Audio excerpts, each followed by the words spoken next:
Есімім Сүлейменова Разгуль, мамандығым бойынша органикалық заттардың химиялық технологиясы. Есімім Диас Тастанбеков, мен мамандығым химия.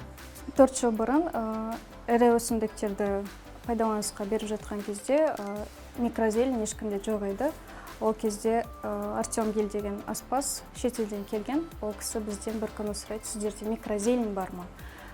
Біз оны білмейтін адамдар бірден зерттеп, тексеріп, оқып, іздеу барысында микрозеленді жасау технологиясы Қазақстанға солай алғаш енді деп айтуға болады. Микрозелень деген өсімдікті өсіреміз. Бір аптаның ішінде өнім болып шығады. Яғни сатуға дайын өнім ала аламыз. Өсіру тәсілінің өз артықшылығы бар. Мысалы, топырақсыз өсірген кезде сізде өніміңіз ластанбайды. Сосын топырақ жоқ болғаннан кейін зиянкестерге өмір сүретін қоршаған орта жоқ болады. Сонда пестицид қажет болмайды. Маусымдық тәуелдік жоқ, өйткені микроклимат бір қалпында. Пайдасы мол, жаңағы дән бар, тұқымдегі. Соның ішінде барлық қоректі құнарлы заттар сақталған. Сол қоректі құнарлы заттары қолдана тұра, ол шығу керек. Ол шығу бастаған кезде оны жаңағы витаминдері, дәрумендері, қоректі құнарлы заттар қорытуға қолжетімді түрге айналады. Мысалы, күнбағыс несін ексек, дәнін ексек, оның жас түрі пістенің дәмін береді. Редисканың дәмі шығады. Горохтың дәмі шығады.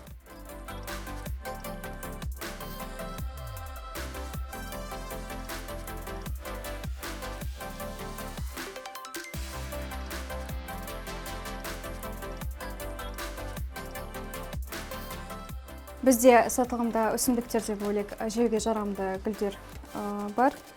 Оларды тұтынушылар бізде көптеген мейрамханалар безендіру мақсатында әрбір тағамның үстіне салады, және де кейтерингтік және кондитерлік компаниялар жақсы бізде алады. Тіпті басқа қалалардан да сатылымдар жақсы жүреді.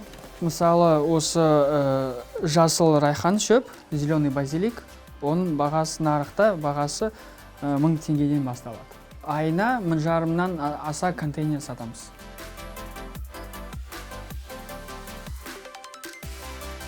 Бәсекелестіктен қорқпаңыз. Біз осымен айналып жүрсек те, нарықта орын бар.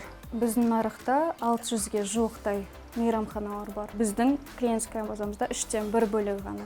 Соған қарамастан бізде жұмысымыз жақсы жүруде, және де одан бетер жақсы жасаймыз деген ойдамыз. Жаңағы стартапыңыз немесе кәсібіңіз жүрмей қалса, это нормально дейді ғой.